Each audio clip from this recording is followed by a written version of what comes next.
Fans, we are back live with another edition of the Cheap Heat Productions Pro Wrestling Podcast. My name is Jack Kilby, Executive Vice President of Great North Wrestling, and I'm really pleased tonight to have with me a man who is an ECW original, an ECW referee who's had quite a career in the business. He's been there for so many and been instrumental in so many great classic moments. I'm talking about Jim Molineaux. Jim, thanks for coming today.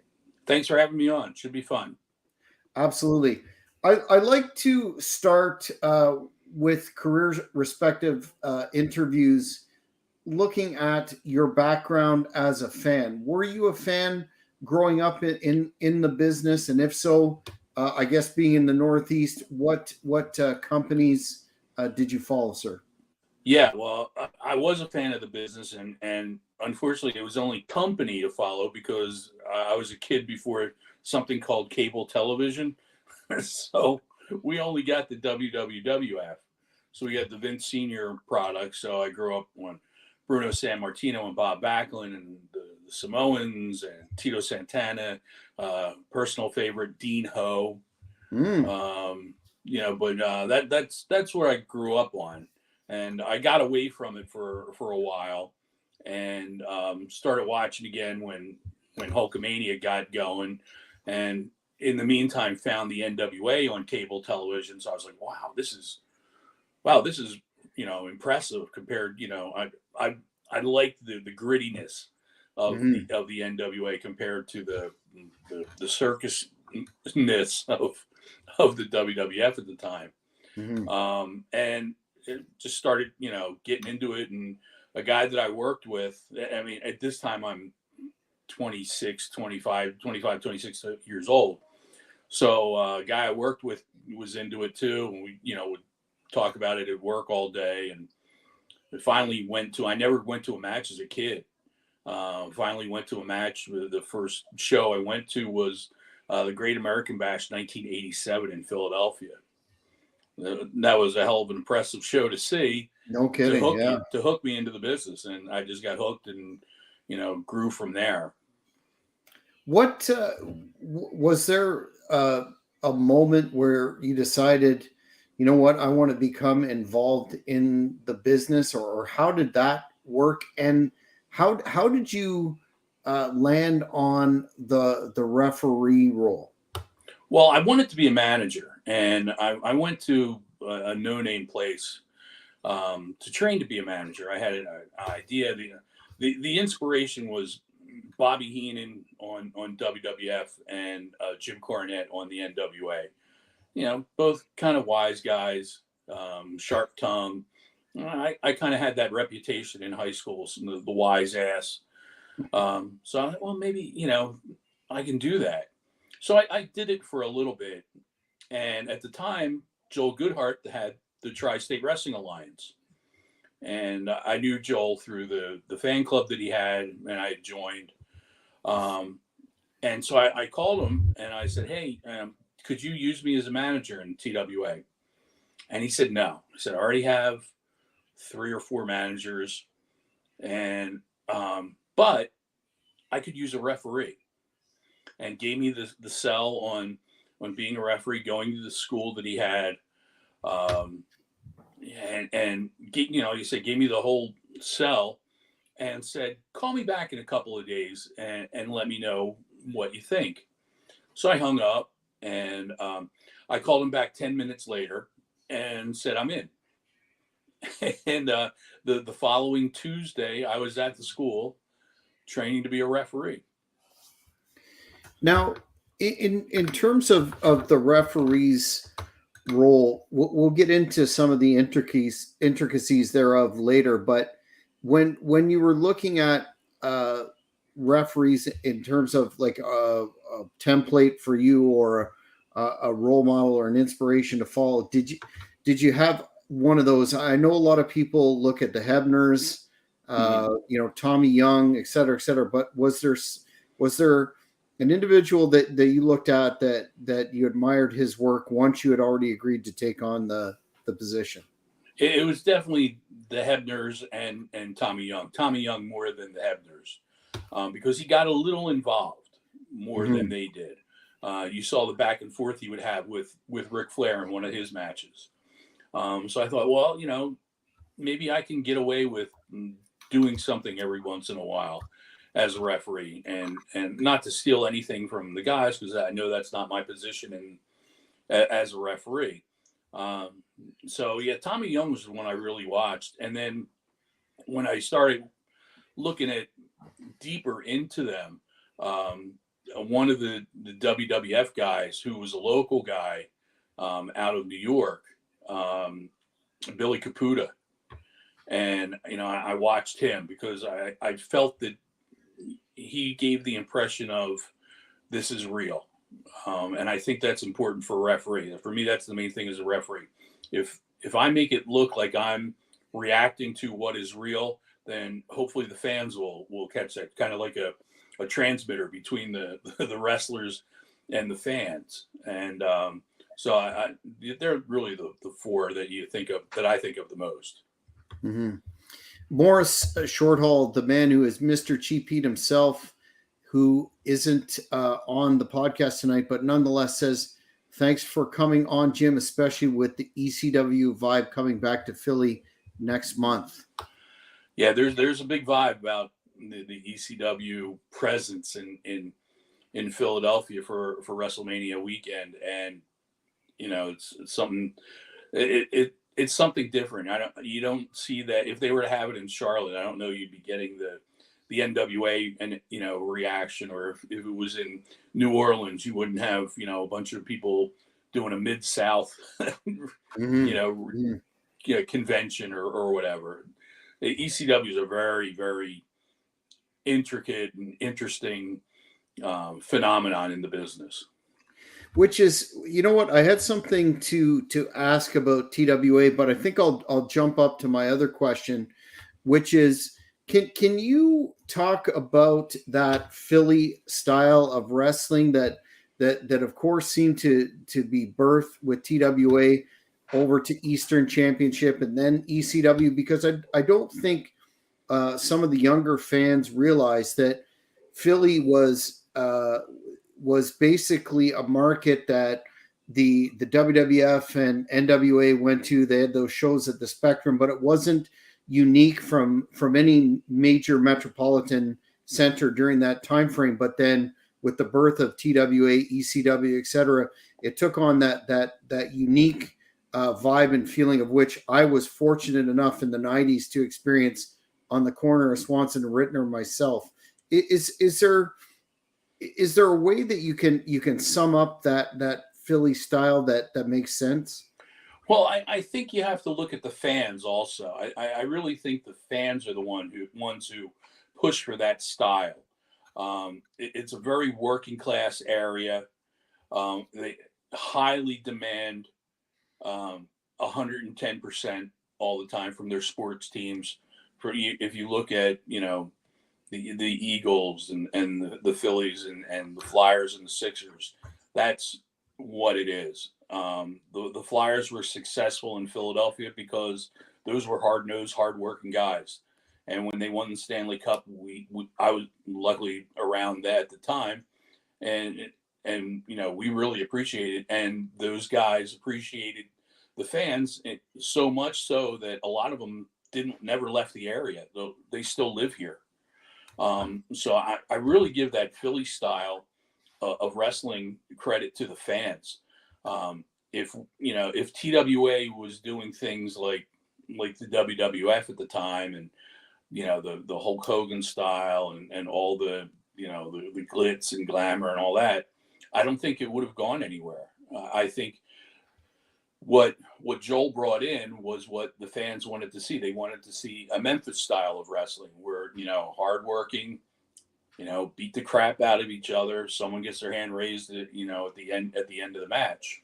And that reflected on who he brought in.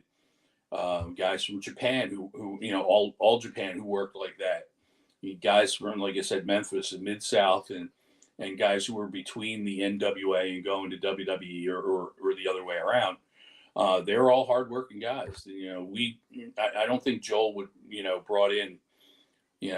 have brought in like a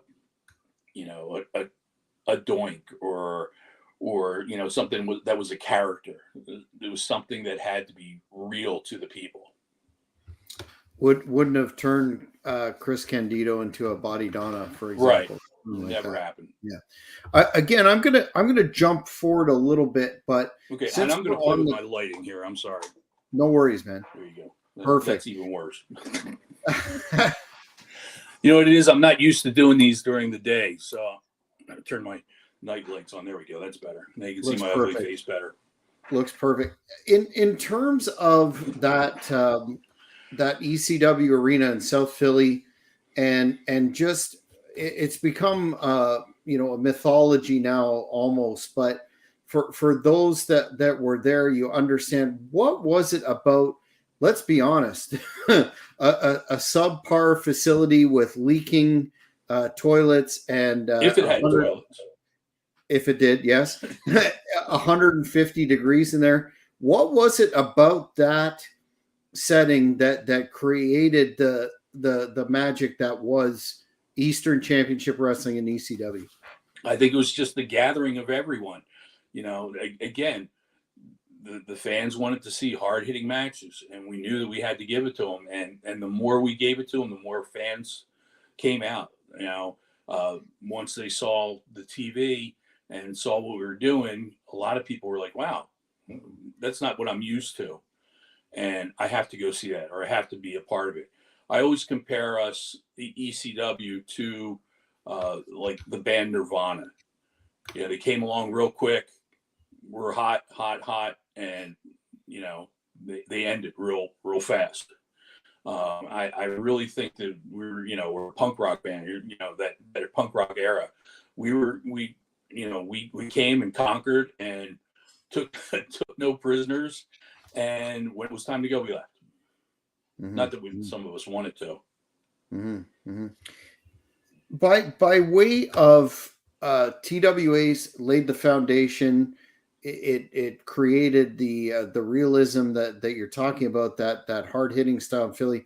Then the transition happened to Eastern. Was that, how did that come about for you, and specifically dealing with Todd Gordon, who was, I guess, a sponsor, or he was there in the shows but not running the show per se? Right. Yeah, he helped out financially more than anything with TWA, and had finally said, I put enough into it. And so Joel had to shut down, and it's a shame that last show would have been really interesting to see that he had set up. With Buddy Rogers against Landell. Yeah, and the tag match. I always say I would have locked John Finnegan in a broom closet to do the tag match that was scheduled, which was Williams and Gordy against Furnace and LaFont. Yeah, and that never happened in the U.S. and that would have been the only time it did. Mm-hmm. But anyway, so Goodhart was making the announcement on a Saturday morning that couldn't go on anymore, and this is it. We're ending the company. We're ending the radio show, the whole bit. And so I got a call. Actually, I called John, and he said, I think something's happening. I called John Finnegan. We've been friends forever, since TWA. And he said, I think something's brewing. Hang on, and he called me back, and he said, yes, Todd and Larry Winters, who was the original booker for ECW, and Bob Artista were working on something. Bob was our ring announcer. So maybe a couple weeks after, went by, and I finally was told, yeah, we're going to start something.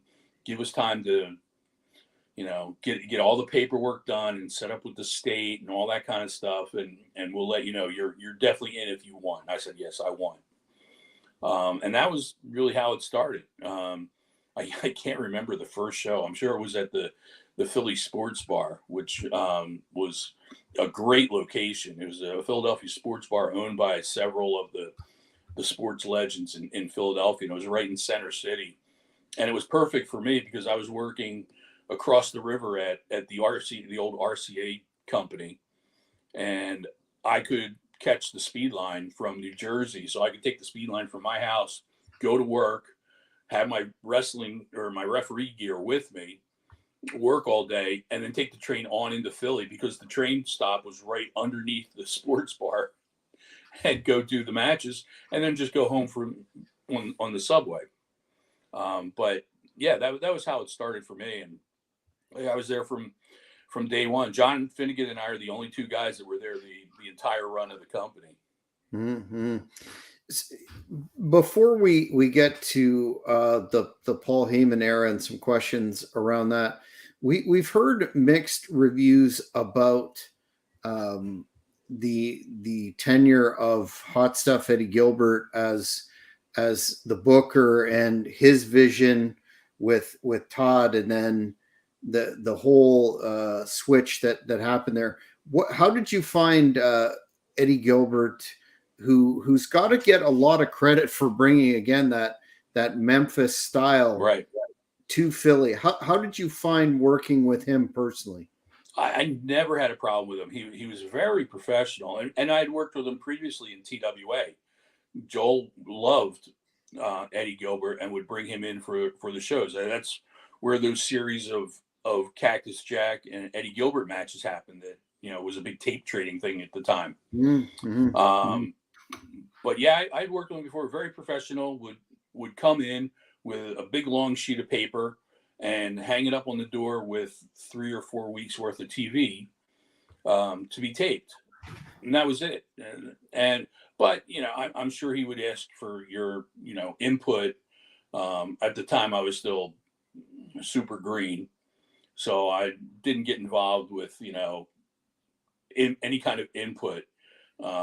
It wasn't until after was the Paul era? Yeah, Paul era, and Kevin Sullivan was still with us at the time, and he was going over a match with his opponent, and he stopped and he said, and he turned to me and he said, in his Boston accent that I can't do, Jimmy, does that make you look bad as a referee? And I was like, what? Excuse me? You're asking my opinion? I was like, oh my God, Kevin Sullivan's asking me what I think about the match. That was when I really felt like, wow, I'm in now. But yeah, Eddie was fine to work with. I never had a problem with him. So then there was a it's been characterized as a fallout between Todd and Eddie Gilbert, and then Paulie appeared on the scene. How was that situation framed to you as an employee at the time?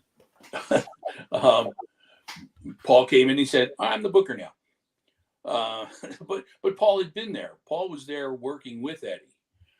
He was his manager. He was managing Jimmy Snuka.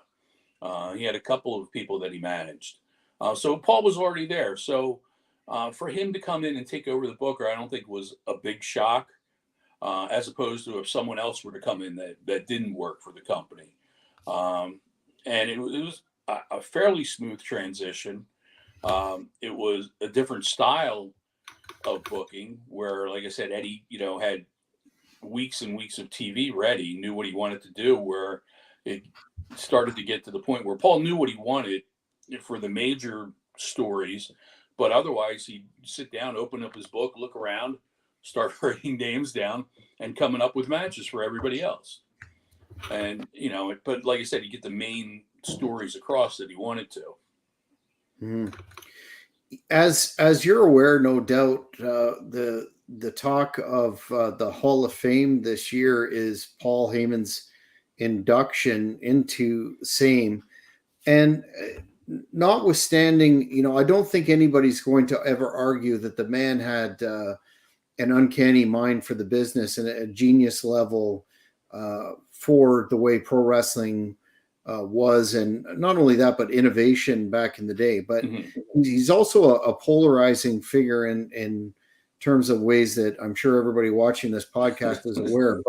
But Really?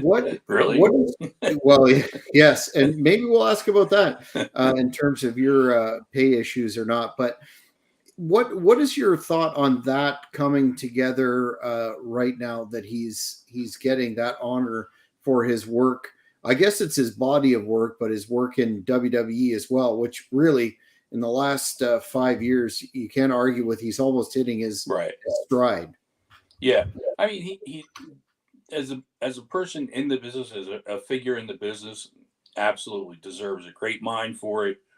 Business wise, not so Mm, much. mm. The reason that I wear headphones when I do podcasts is so that my wife doesn't hear his name mentioned. And I always to say it's if you ever saw Young Frankenstein when they say Frau Blucher and the horses whinny in the background from every portion of the castle, if that name is mentioned, her head will come poking through the door.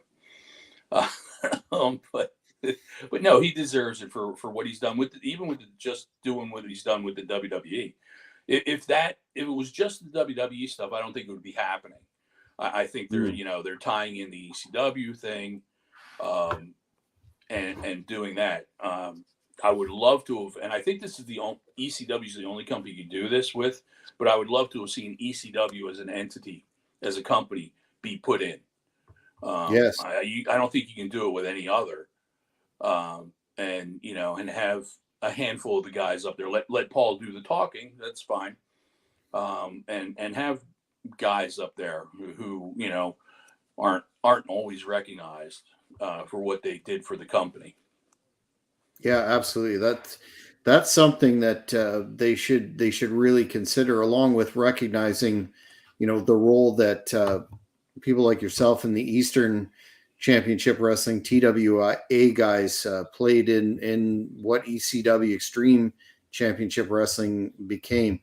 A And fan is just let me asking, jump in real quick. The person that I think deserves to be in the Hall of Fame was in TWA and was in ECW is Bam Bam Bigelow. And this would be a great place to do it. I don't know why. There's got to be some kind of stupid political reason. But with a new regime in there, you might see a lot of those guys that should be in there get in there finally. And top of my list is Bam Bam Bigelow. Yeah, absolutely. That you cannot argue with a Hall of Fame career. Fan is asking, how much does Paul owe you in back pay? I'm not going to tell you exactly. By the way, Paul doesn't owe me the money. HHG does. HHG LLC. Of course, that's what he would tell you. But I'm not going to say, but it's a large figure. Mhm. Like so many others. Morris is asking if you were surprised that RVD and Sabu were busted for smoking weed in WWE. No. No, That's all clearly, there is to clearly, that one. yeah, clearly that's not one. What I touched on earlier in terms of all the great moments that you were instrumental in putting matches together in ECW. What would you, if you had to boil it down to a couple, what would you say were your most memorable moments in the company there? I think the two that come to mind first, and they're not exactly my favorite matches. Like, people always ask about favorite match, and it's a different subject. But I think the two matches, because they were so important to the company and helped us get on various maps. The first one that comes to mind is the three-way dance between Shane Douglas, Sabu, and Terry Funk. 60-minute draw, no winner. Um, that got us on a very important map at the time, which was the tape trading business.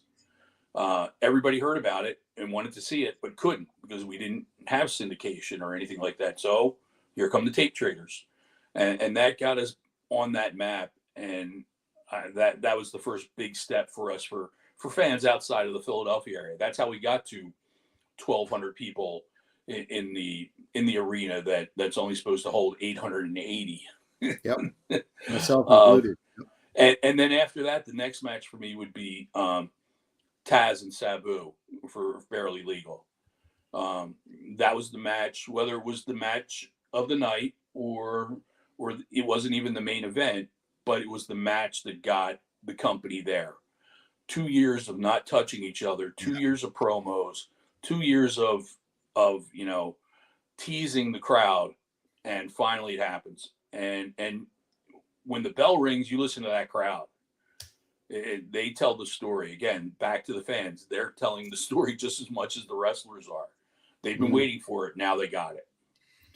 Can you imagine something like that in present day when AEW burns through 6 to 9 months of storyline in 3 weeks? Yeah, that's crazy. It's crazy. It's not even really a subject I want to get to, but we'll go that way if you want. Well, yeah, I think it speaks for itself. On the flip side, Morris is interested to know what and I have a couple of questions sort of related to this down in a bit, but what was your most difficult moment as a ref in ECW? Probably the time I got hurt. The Heat Wave 2000, the main event between Tommy Dreamer and Justin Credible. And this is stupid how I got hurt, but I'm climbing over the guardrail following them through the crowd, and cameraman comes up from behind me, and I guess he didn't see me. He didn't see me in his lens, and knocked me off the guardrail. And you would think, okay, it's the guardrail. I only have to drop 6 inches from my heels to the concrete floor, but I went knee first and did a partial ACL tear and drug my leg through the rest of the match. If you watch it, you can go back and watch it, and I think it's on Peacock. I count 1, 2, 3, and I roll to the edge of the ring, tell the security guys to get me out of there. I couldn't put any more weight on it at all. I don't know how I did it. And I thought of it the other week because I just got over rupturing my meniscus. Oh, so wow. again, I couldn't put any weight on my leg, and it's one of those things that has to heal itself. And knock wood, it did. And back up on my feet, and I'll be back in the ring at the end of in the beginning of April. Good stuff. In terms of ECW, it seems to be synonymous. Not only with a chaotic atmosphere backstage, etc., but also in the ring itself. And I wanted to ask you, there are instances, at least spoken of in the mythology, of cases where wrestlers have been in a condition other than normal in the ring, and some names jump out there. How in the world did you, given the central role that a ref has in a match, how did you perform your duties with those sort of crazy parameters? I don't know how we did it. We just happened to make it work. We still, if you watch the matches, we're still, if they're outside, we're counting 10. Come on back in the ring, and we're trying to get the rules laid out, and somehow it worked. I don't know how. We allowed the trash cans, we allowed the chairs, things like that. No reason as to why. There was no, commissioner to come out and say chairs are legal. Tables are only allowed if they're 8 feet long. No 6-foot table. Something ridiculous like that. But yeah, we just seem to make it work and make it seem real. And I think the fans appreciate it because I think they realize that maybe in a way we're giving them what they wanted without, being the vice principal. Mm-hmm, mm-hmm. Without the that's what as a young man, that's what attracted me to ECW, was the realism, because a lot of fans of a certain era grew up with that cartoon atmosphere, and it's fine to be Hulkamaniac or whatever, right, in the 80s as a kid, but then ECW just hit at the right time and the right moment for a certain generation of fans. Again, I think that our reaction to things that happen in the ring kind of helped a long way. Like if I did a barbed wire match and they're grinding their head into the barbed wire, and I'd be checking and looking at, oh, I'm going to be sick. It's too much blood. I think that kind of helped along. But with covering up the fact that we weren't, throwing everybody out or disqualifying every match. Mm-hmm. You raise an interesting point there. That I've had a bone of contention without singling out any referees that currently work for ECW. I asked this question of Earl Hebner when I had the opportunity to, sorry, not AEW, when I interviewed him, was how do you strike that balance between being acting in a manner that a ref should and showing true emotion, like you just touched on, and then not making it like yourself the center of Right. attention, taking away from the action in the ring. And again, not to mention any particular referees that currently work for AEW, but you know the one I'm speaking of. That is something that a lot of fans have picked up on because it's so egregious. But in ECW, you guys managed to pull that off. Yeah, like I said, it's just I think that John and I and the other guys who were in and out through the company let our real reactions come through, or what seemed to be our real reactions. A lot of them really were our real reactions. Some of the stuff was, like you said, crazy.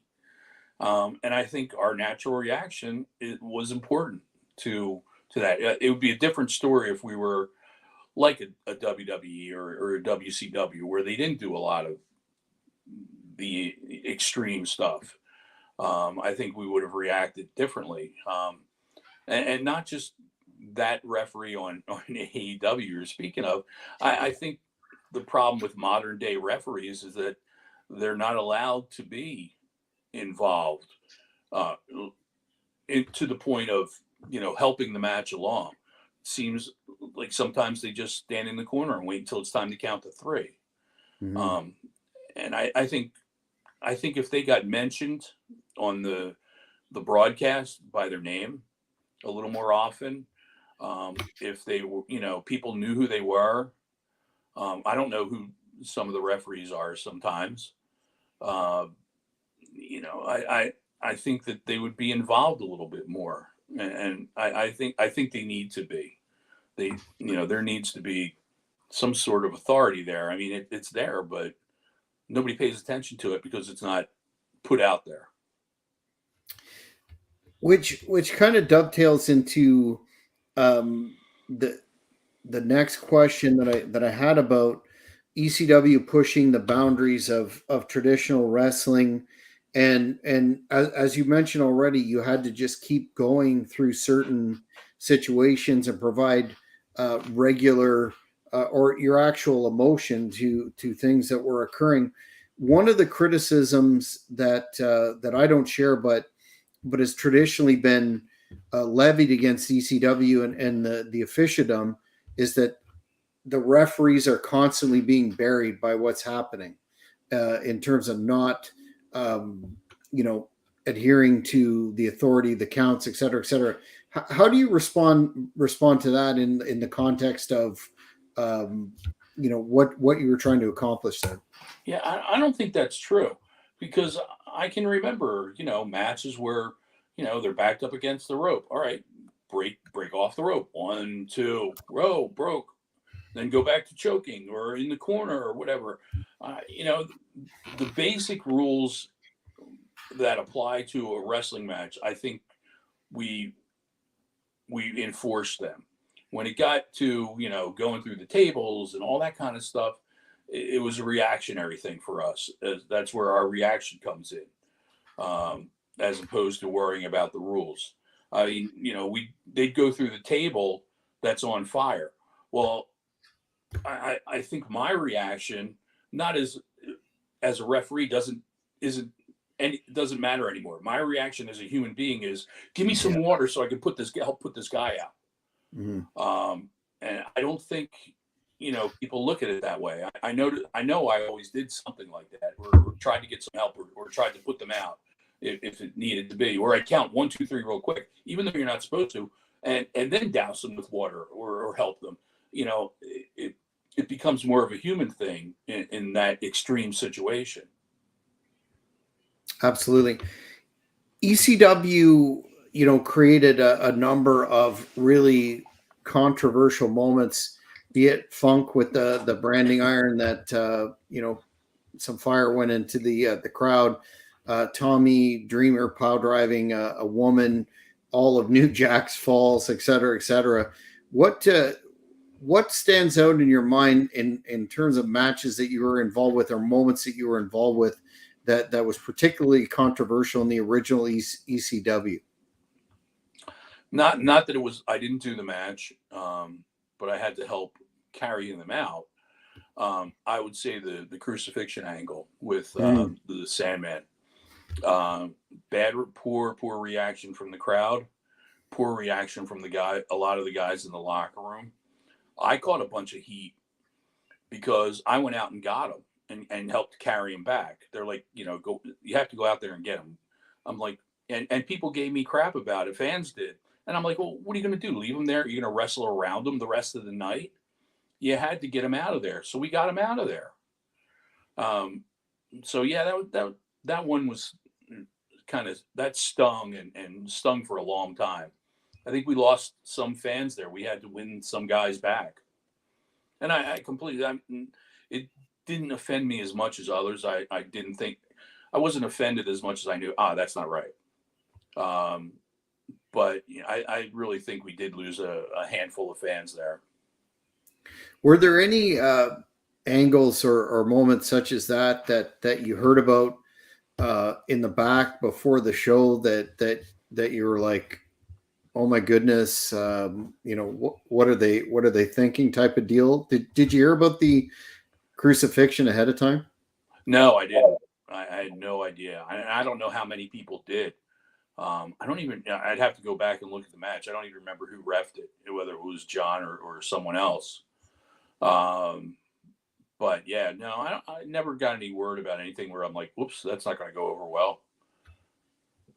Did you as you had a greater tenure in the company, were you involved in any of the decisions in terms of creatively or business wise of where to run and some of the other fine points of, say, house shows or non televised events? Not creatively. I did help the promotions of the company.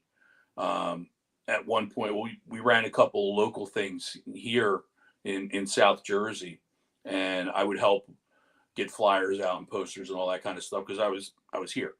But then the offer came along about a year and a half before the company ended to come on the promotions team. So again, with the flyers and all that kind of putting a street team together for towns, and I would do the secondary towns. They would have a larger team for where we were maybe doing television. So let's say we're doing television Saturday night in Chicago. Well, Friday night we're at a smaller town. Peoria was what we did in Illinois. So I would fly to Illinois and meet up with street team and get that all put together. If I needed to touch base with radio station or television or something with tickets or whatever, I'd be there to handle it for a few days. Then I'd catch up to wherever we were for the shows that weekend for the live events. But not creatively now. Towards the end of the tenure, and there were rumors that Paulie was looking to get another television deal after not the best deal with the Nashville network, et cetera, et cetera. Were you surprised when the last show happened and that was it? I've talked to a lot of ECW original folks, and some were like, no, we knew it was happening. Some were completely taken off guard. I kind of knew it was happening. I thought maybe we could get one more pay-per-view. We had a pay-per-view scheduled. I don't know if we had put tickets on sale or whatnot, but I think it was in New York, supposed to be in New York. And I thought, well, if we are going to end, that would probably be the best place to end. But they pulled the plug before we even got there. So it was a little surprise, but I kind of felt it coming on. How did you find out personally? You know what? I don't even remember. It was such a shell-shocking moment that, I just didn't believe it, because we kind of got, or at least some of us were, well, yeah, we can't, we're still going to do, we got, Danbury scheduled, we have New York scheduled, and we're going to try to get those done. We're going to move on if we can. So it wasn't really like, we're dead in the water. Sorry, guys. It was, they tried to lead us on for more shows, and hopefully it'll come through. But you can only hope and wait for so long until you see Paul on TV. Yeah, I was also going to ask you about that when he was supposedly negotiating another deal, and then he was on Raw, which some of the ECW folks have said, yeah, it was a complete shock and surprise. Right, but it could have been a working situation where, I mean, look at Jim Cornette. He was on TV and was still doing some Smoky Mountain, and they were starting to set up training territories. So there was the possibility that, hey, maybe ECW could be a territory for them, and we could be getting some guys to train to move on up. And hopefully, they'll ask me to be part of that. But that never happened. I think it would have been I think ECW should have kind of stayed a little territorial. Would have helped the finances a little bit, I think, instead of flying everybody all over the country. Did you have knowledge of the time, or was it super ultra kayfabe that WWE was financing ECW to an extent, weekly or monthly or whatever Mr. Heyman was receiving from Titan? Yeah, I didn't know anything about it. There was always the talk because, well, we have this guy or that guy, and they're also under contract with WWE. So there some kind of working arrangement, just not exactly know what the details were. But if it'll keep us afloat, I don't care. Well, exactly, yeah. A fan on social media wanted me to ask you about the atmosphere in the company with the famous Mike Awesome, WCW, Taz comes back, takes the title off him, et cetera, that very famous situation. What do you recall of that? I'll tell you what, I don't know what the situation was like in the locker room, because I got pulled from the locker room and was the go-between between Paul and Tommy and Taz and Mike Awesome and Doug Dillinger. Mike came in with Doug Dillinger, head of security for WCW. And so I had to go. They're like, okay, go see Paul. He's at so-and-so restaurant in Indianapolis that night. That as soon as I pulled into the parking lot, go see Paul.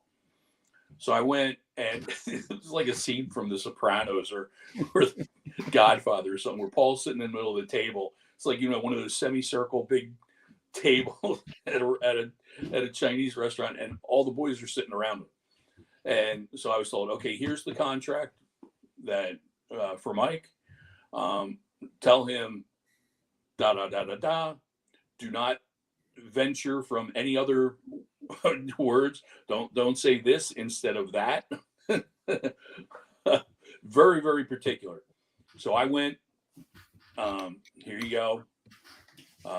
They signed whatever, took it back. I think this is the right sequence. Came back with Taz and Dreamer, and Dreamer and I sat there with Doug. Taz and Mike went off and talked, I guess, specifics of the match and how it was going to be. Everything was settled. I went to the building, got dressed. The matches were already started. Got dressed. I did nothing until that match. I knew exactly what was going to happen and how it was going to go down, the whole thing. Mike through the front of the building and out through the building. Indianapolis cops escorting him. They did not want him in the locker room at all. Mm-hmm. I think maybe for his own safety, because there's some nutty people in our locker room. So, I mean, the match went down, whatever everybody's seen on TV, the match went down, and that was it. And like I said, it was a whirlwind, and really, I don't know if I was lucky or not to be involved in it, but that's how it went down for me. Like I said, I wasn't in the locker room prior to, just before that. I mean, I had enough time just to get dressed and get out there for the match. Wow, very very memorable moment. Fan is asking, Ibzan is asking your thoughts on. Of course, we couldn't talk about the original ECW without Joey Styles and his innovative one man booth commentary. Joey was great at what he did. I I give a lot of credit to Joey for people knowing the referees. He would make sure the referees were mentioned every show, in at least once in a match. Um, and nobody was doing that. Nobody would do that. And I mean, for a while, you couldn't even. They mention them now every once in a while, but WWE never mentioned guys' names. WCW would, just because Pee Wee Anderson, God bless him, God rest his soul, a great referee, was a bit of a character, so he would be mentioned. Tommy Young would be mentioned, but only if he got into a conflict with Ric Flair or did something with Jim Cornette. Yeah, John. I'm sure John would say this too. We owe Joey a lot. We can, nobody would know who we are. Mm-hmm. Moving on to the WWE and the one night stand pay-per-views. Two-part question. Can you talk about your thoughts on that and that experience, and then whether or not and I'm always interested in the answer to this question. Are you of the belief that WWE resurrected ECW following the success of the first one night stand in order to, for lack of a better term, kill the enduring fan love and support of the original? Absolutely, I believe it. They didn't want, or I shouldn't say they. I would say Vince McMahon did not want something that he didn't create to be more popular than anything he created. And the myth, the whatever you want to call it, of ECW was outshined what was going on with the Attitude Era. If it wasn't for, everyone would probably tell them, if it wasn't for ECW, there wouldn't be an Attitude Era. Well, I created the Attitude Era, so you can't be in ECW. So I think he did the first one, or they created the first one, just to test the water, and the reaction that they got, I think they were surprised by. I don't think they expected the rapid fandom, because they weren't getting that in for every match. There was, people went crazy for whoever came out, and they weren't getting that on their events. The second one was a completely different animal. They knew they were going to set up the program. We went into, or at least I went into the pay-per-view being told, we're gonna restart ECW. We want you to be part of it. Great. Did the pay-per-view, went to the TV taping 2 nights later in Trenton, New Jersey, stood around, did refereed it was a battle royal. That was the only match that I was involved in. And I think they only had maybe 2 matches that night. And I think John probably did the other. Never offered a deal. So then it started changing. Their attitude, or their reasoning started changing. Well, we want you for all the shows that you can get to. And remember, they were going to put us out on tour on our own.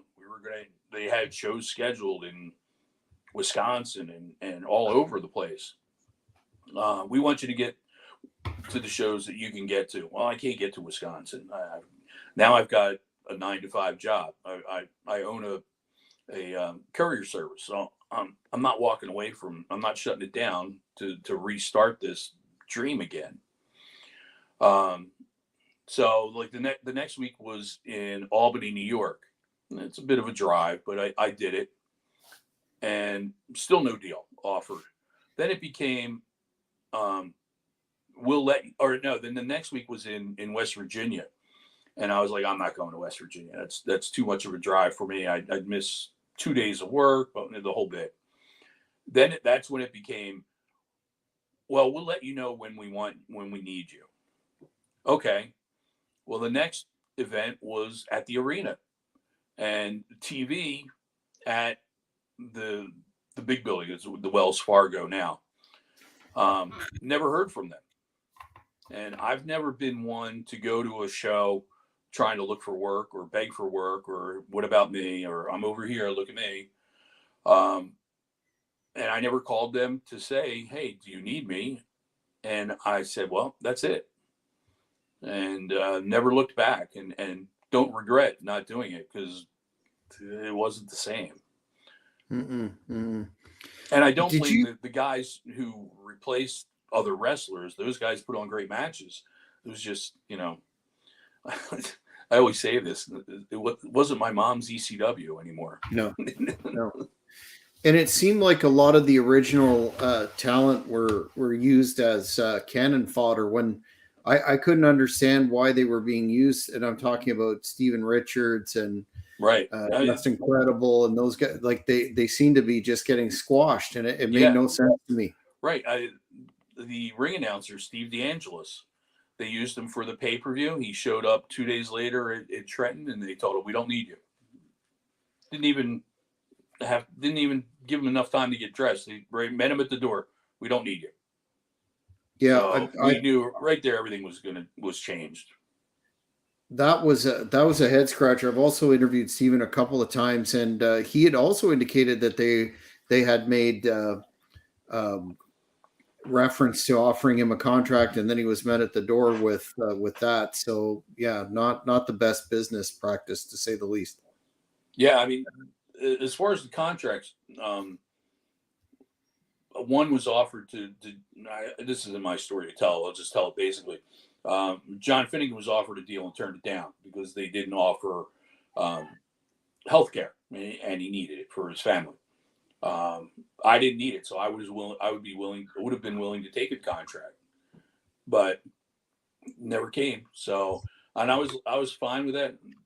Next in line was Mike Keener, and one of the final referees with ECW. They never offered him a deal either. So, they had their plan all set, and they just let us hang in the wind. Did you, during this time frame that you were doing these events, did you run into Mr. McMahon or have any interactions with him? The only time was the first pay-per-view. He had come in. We were having a meeting. I forget who was running it, but he came in and he said, "Go out there and give the ECW fans the show that they want, and I'll be signing the checks, not Paul." Ha ha ha, and left. But I got to stand behind him in Gorilla while the matches were going on because we wanted to, referees always ready to go. So I just happened to be right behind him because there was no room to stand next to him, or the stage was very small, and that's where they had the Gorilla set up. In terms of reunion shows in general, I know they ran a couple under the Hardcore Homecoming, and then Extreme Rising was a promotion that Shane Douglas was involved in. What are and then in Canada we had Hardcore Road Trip in 2013 and 2014, which advertised itself as ECW in Canada and had some ECW originals there. Most notably, my partner, ECW original Kingpin Medina. But what are your thoughts on those tribute shows in general that seem to pop up every now and again? I really couldn't give you an opinion on them because I wasn't invited and wasn't part of them. So I've never seen any of them. Never seen a single match of any of them. Even the TNA pay-per-view that they did, I wasn't a part of. So I really can't give you an opinion on those. Do you think it's disingenuous to continue to try to make money from the spirit of the original ECW, or? I think it depends on how it's done. I think what's going on this for WrestleMania. I think there are different ECW angles throughout, the hundreds and hundreds of independent shows that are cropping up, and all the guests that are going to be at the various conventions seem to be ECW heavy. So I think that so far they seem to be doing well with the way they're doing it. And we'll see what happens after the match. Mm-hmm. So, in terms of a lasting legacy or impact, and this is always a difficult question, but if you had to boil that down, what would you say, uh, given the fact that you were there for the whole shebang, the lasting impact of the ECW phenomenon is on the business today? Okay, let her out. I don't know. As a referee, it's kind of different. We never looked for the spotlight. We never looked to be out there for everyone, to praise or hey, I'm a big fan of yours or whatever. I was just happy to be along for the ride. I had the best seat in the house. If I didn't have to count to three, I would have ordered, a hot dog and a beer. Mm-hmm. Mm-hmm. What are you up to lately, Jim? And where can the fans keep in touch with your activities and appearances, etc.? Work on social media, sir. I've made a recent return to the ring. I took 15 years off.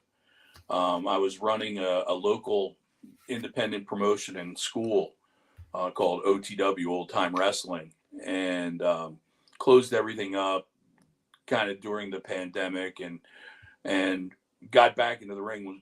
The people I sold the ring to offered me a position to do a couple of shows. I was like, okay, let me go back in the ring. And I got to work with John Finnegan again. So that was like, yeah, I'll do that. So I've been doing independents in the New Jersey, New York, Pennsylvania area for the last couple of years now. I've done some seminars and signing, doing a lot of signings. I've got a lot of the things like that coming up. Where you can get me is, let's see, I'm always trouble with this right here. that's my X account or Twitter, whatever you want to call it. And there, if you want to book me for anything, it has my email on it. You can email me.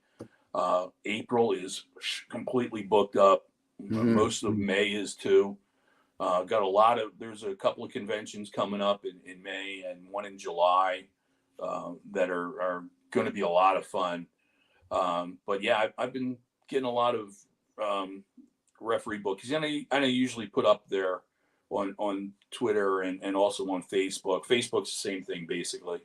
My upcoming schedule or how you can get a hold of me. And I sell T-shirts. They're all mock T-shirts of rip-offs of some wrestling phrases, such as, EC Ref and W. Instead of Austin 316, referee 123. Acknowledge your referee. Refomania is running wild, which is available in red and yellow. Is that a pro wrestling tee store? Or is that just no? It's at TeePublic. So if you go to teepublic.com, go to their search, punch in Extreme Referee, at least one of the shirts will come up, and then you can go to the store from there. But when I do appearances, I've got a handful of the EC Ref and W shirts with me, and I've got pictures and trading cards and DVD and all kinds of stuff. That's awesome. Well, we'll definitely keep in touch and see what you have on the go. Sounds very full. Last question before I let you go, though, sir, is there's a lot of talk. I recently interviewed Joel Goodhart, Tony Stetson, and last night we had the one and only Johnny Hotbody on the show.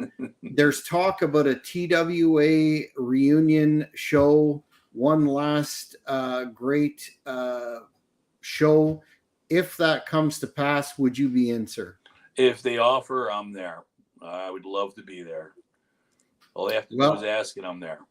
Well, we will definitely stay in touch on the basis of that, because Great North Wrestling is interested in working with Joel on that one. So we'll definitely keep in touch. But I want to thank you very much for your time this evening. Thoroughly enjoyed it. Thank you very much. It was fun. Peace, everyone. Fans, that's it for this edition of the Cheap Heat Productions Pro Wrestling Podcast.